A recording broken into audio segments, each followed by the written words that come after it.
Oh yes. Welcome back everybody to Altcoin Daily, where you subscribe for a video on crypto every day. My name's Austin, and today I want to clue you guys in on a video that you requested. That's right, you reached out to us in prior videos in the comment section and you said, hey, Austin, could you do more reviews on ICOs? Could you do more videos on specific initial coin offerings that are on your radar? Well, asked and answered, because today I want to clue you guys in on an ICO that is currently being launched off of the Stellar platform. Yes, this is a crypto that you could invest in right now, today, that is currently in its ICO stage. And that crypto is called LendLedger. Have you guys heard about it? Well, it's actually, it is exactly what it sounds like it is, in that it is a network for lending using blockchain. So in its simplest terms, it's going to make it a whole lot easier to give and get loans using blockchain. And team, I am not a financial advisor, but I do want to clue you guys in on 3 big things that you need to know if you are thinking about investing in LendLedger. We're going to talk about what problem they're trying to solve, what is the team behind LendLedger, and where do we see them going in the future. So if you guys like when we review ICOs, then you are going to like this video. Let's get into it. And we will always tell you when we do videos like this, and today's video is a paid review. Okay? Every single opinion I express today is 100% mine. They're just paying me for my time. And that being said, this video is going to be great. So let's get into it. What problem is LendLedger trying to solve? Well, actually a pretty significant one. And that problem is there's not enough access to credit. And I'm talking globally. And I can only speak, from living in one of the wealthier countries, the United States. But right now, accessing credit is relatively difficult. It's difficult to develop and maintain credit. And if you want to get a loan, of any significant nature, they make that very difficult too.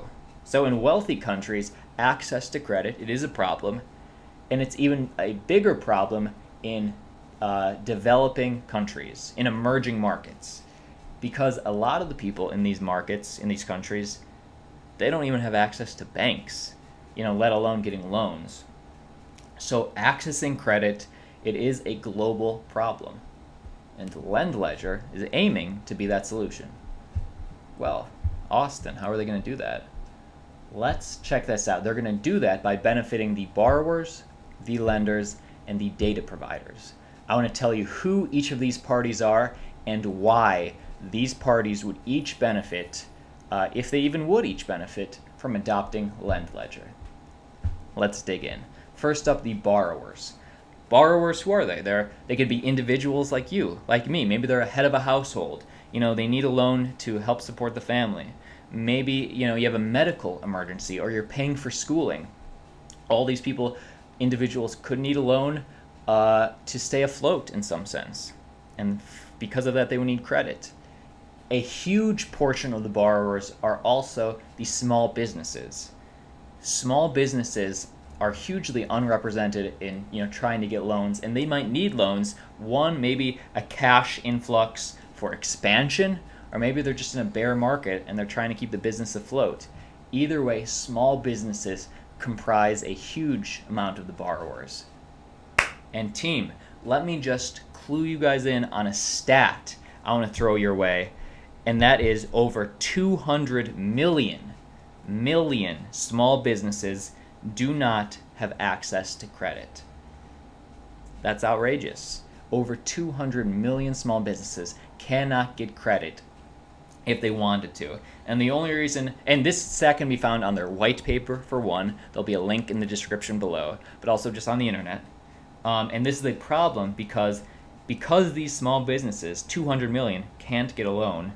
This problem adds up. That comes out to roughly around, when 200 million enterprises can't get credit, that's around over $2 trillion that gets left on the table that can't get loaned out. And we'll get to it in a sec, but lenders, they want to be able to lend money. That's what they do. But let me just bring it home in that why can't these small businesses and why can't these individuals get credit? Well, some of it stems from there's not a lender around to give it to them. That could be a reason. But an even bigger reason is they don't have enough history, enough of a reputation, enough data to make the lenders comfortable to give them to the borrowers.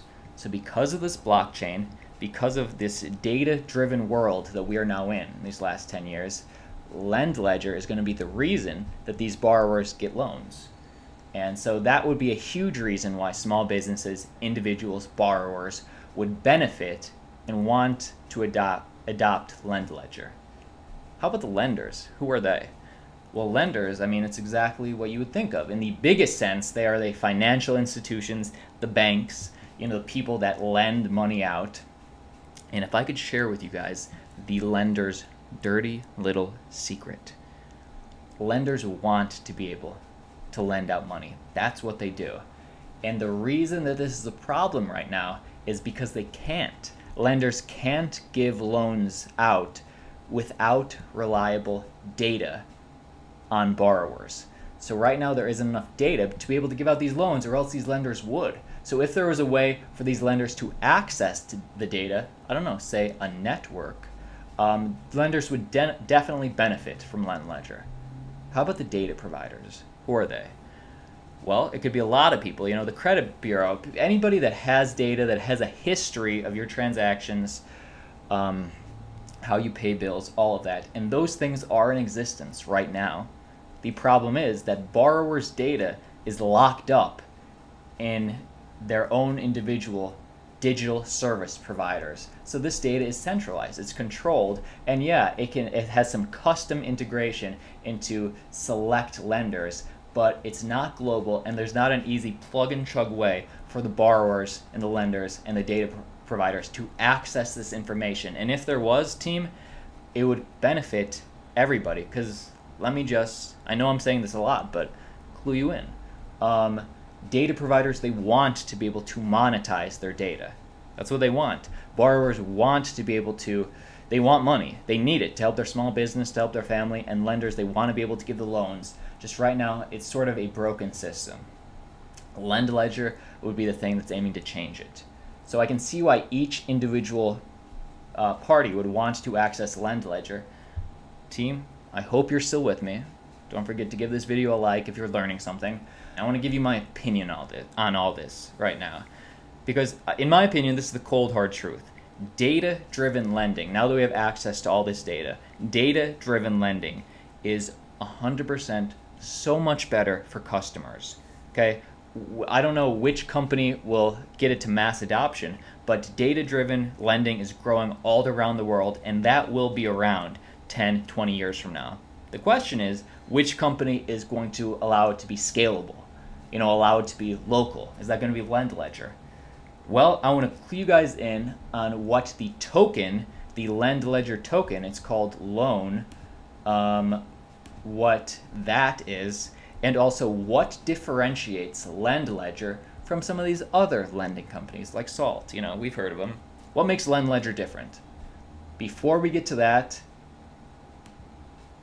I want to talk about the team real quick, because in order to kind of gauge where crypto's going, we need to look at where they've been. So who are the team? They have a core team of about 8. There are a couple more, but I'm just talking about a core team of 8. Blockchain architects, developers, people in tech. The person I want to focus on today is their co-founder and CEO, Gautam Ivatury. I think I'm pronouncing that wrong, but it's close. This guy is New York born and bred, although he does have strong ties to India, which is going to come into play soon, but he's the CEO and co-founder. And his core competencies are 2 things. First off, let's check out his LinkedIn. This is him right here. He worked in fintech and emerging markets for the last 20 years. So the thing that separates him from a lot of other people is he was actually doing this lending, in the lending business for the last 16, 20 years, before blockchain was a thing. Of course, now that we have blockchain, and now we have all this data. It's a whole lot easier for Gautam to be able to do his job, but he's been in the industry for 20 years, so that's one of his core competencies, and the other is emerging markets. He founded/led India's largest microfinancial lender, the Gates Foundation, the World Bank. He has been in finance for the last 16-20 years, which is a big green flag, but also he has strong ties and experience in emerging markets. And what are emerging markets? They are, markets that maybe aren't as wealthy or as advanced as some of the, markets like the US or Australia or England, any of those. So those are the two things that I think really differentiate him in this company. And if I had to give you guys a specific example, I just want to highlight Happy Loans. This is actually going to be a huge factor in LendLedger. And where are we? Yes, they're on the Stellar platform. Here we go. Happy Loans. Happy Loans. What is Happy Loans? Well, it's a company in India that's already in existence that gives out loans. And it's not the same company as LendLedger, but it's owned by some of the same leadership. And this is significant because, like I said, India is going to be one of the big emerging markets that I think LendLedger is going to be able to master. Happy Loans is already powering over 30 million in annual lending in India. So they're already a lending company. They are already a lending company. And they are already, and speaking of how they're going to benefit LendLedger, here we go. The lenders and the data providers, they already have partnerships with some of the largest payment processors, info that you get at the point of sale, as well as, Western Union type companies. And all this data that Happy Loans is acquiring and using, that's going to be able to be used with LendLedger. When LendLedger goes live over the next few months, they can pour their Indian lending business into this. So this will be a huge, I don't want to say proof of concept, but a great Kickstarter to already have over $30 million in annual loans going through the system. In my opinion, that's significant. So I think that, where's my guy? I think that Gautam and Happy Loans is two green flags for me. Again, make your own decisions for yourself. But the last thing I want to highlight before we talk about where we see LendLedger going in the future is the token. What's the token for, and how does LendLedger stack up to their competition? Well, the token works in a few different ways.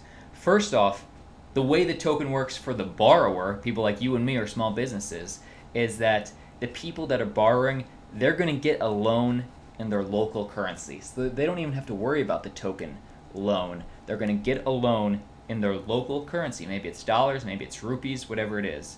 And then the lenders, so the borrower doesn't have to worry. The lenders, like the banks or whatever, the lenders, they don't need to worry about the crypto either. They're just lending their own currency. So on both ends, the borrower and the lender, they're using local currency. So the crypto is not going to get in the way. It's going to enhance and make these transactions more affordable, but both the lender and the borrower are still using local currency, whatever that is. The crypto just happens to be in the middle. In my opinion, this is sort of ideal for small businesses, because for all these small businesses all around the world, half these people don't know what cryptocurrency is. So if, it kind of puts up some barriers when it says, oh, you got to use this token. I can't use my local currency. With this, something I like about LendLedger is you don't have to. You don't need to know about the crypto. You don't even need to know the name LendLedger. And then, I guess, let's go back. We had to talk about competition. And yes, there is some competition out there. Let me know in the comments if you disagree. But I think the two things that kind of differentiate LendLedger, first off, they're focusing on small businesses, which is not new, but they're focusing on small businesses with sort of a fiat-based landing. You can trade in your local currency, which is significant. And the other thing that I think is pretty significant about LendLedger is they specifically are open and want to integrate financial institutions. So it doesn't have to be just peer-to-peer, you know, borrowing from peers. They're working with the big banks, all these people, because they have the money anyway, to integrate LendLedger instead of just P2P. Sweet. I think this is sort of a separate niche, you know, as opposed to Salt or Celsius or any of those things. What do you guys think? Let's bring it home. If you guys want to read their white paper, follow them on Twitter. All these links will be in the comments below. They chose Stellar for a lot of different reasons. First off, there's a lot of great ICOs, promising ICOs that are being launched off Stellar at the moment. And the reason that LendLedger chose Stellar is basically for the scalability, right? You're not going to go with Ethereum for that. They want to be able to, you know, have thousands of transactions per day. And Stellar was their solution for that. And let's finish it up. Presale. I'm in the US, so I can't invest, but I'm just going to give my opinion. I think the biggest factor in LendLedger's success is whether or not they can actually build the network. Because, like I said before, data-driven lending, now that we have access to all this data, and using the blockchain, that is here to stay. That is not the problem. The question is, can they build the network of borrowers, data providers, and lenders to allow that to happen? That's the question. Can they get the networks? Another thing that I think is sort of exciting about LendLedger is that they already have an Indian lending operation where they already are getting the data providers included, and, you know, large e-commerce players and payment networks and some of the largest debit/credit card networks. Happy Loans is already in existence, and they're getting, you know, $30 million of loans out annually. So it's going to be a nice little kickstart for LendLedger to show the rest of the world what they can really do. And to sum it up, I do like their CEO. I like him because of his two core competencies, right? He's been in the financial sector for years, before there was blockchain, before there was all this data available, doing the same thing. Now he's able to do it better, and he does have a core competency in these emerging markets. India for one, but let's finish up with their roadmap. What is their plan? And you guys can see a little bit of this on their white paper. I'm going to leave this, pages 11 and 12. I'm going to leave this in the comments below. But what's their roadmap? Well, in the next couple months, they're going to finish their presale and sale over the next few months. And I guess what to expect by the end of the year is that by the end of the year, they plan to have their whole Indian lending operation, Happy Loans, running on LendLedger. So by the end of the year, this should be fully integrated. LendLedger should be fully integrated into Happy Loans. And Happy Loans, it's already dispersing about $100,000 in loans daily. That's what we can expect by the end of the year. Over the next 1 or 2 years, I know that they're planning on going into strategic markets. I know they're planning on heading into strategic markets, meaning they have strong networks there already. East Africa, East Asia for one. So that's their 2-year plan. But I definitely think that LendLedger is one of the ICOs on the Stellar platform to watch out for. Guys, I'm going to be talking to you in the comments. Let me know what you think. And I guess we'll wrap it up. My name's Austin. This has been Altcoin Daily. We'll see you tomorrow.